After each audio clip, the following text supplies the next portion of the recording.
A housing crisis is spreading across Europe. House prices are rising much faster than salaries. So ordinary working people can no longer afford to buy a home as easily as our parents could. So this is a very big problem inside the European Union. That's why the European Parliament, where I'm a member of, has created a special committee where members work together on solutions to this housing crisis. More specifically, this special committee works to create a special report with recommendations for both the EU national governments and the European Commission, which is basically the government of the EU, led by Ursula von der Leyen. As a member of the European Parliament, I decided to submit amendments on this report, which basically means additions, omissions, and edits to the original text. But since I'm not a member of this committee, I collaborated with a Greek member of the European Parliament, Maria Zacharia. And so we submitted these 5 amendments together. I had to do it together with a colleague that is inside the committee. These amendments are focused in general about supporting families and young people, strengthening social housing, and strengthening the EU tools that will make housing more affordable. But I want to focus in 2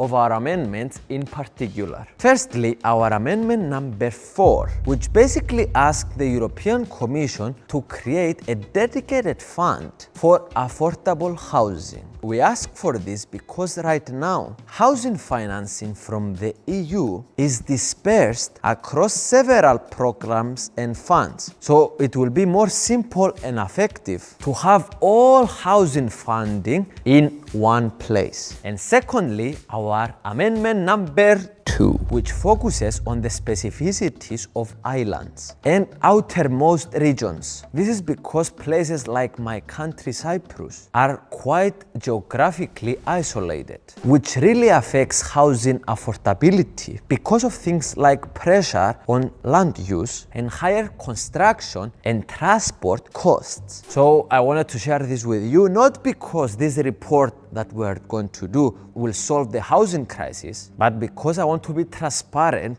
on how we are handling this problem inside the European Parliament. But enough of me talking. I want you now to talk and let me know in the comments on how you think the governments inside the European Union can solve this problem. Let us all know in the comments below.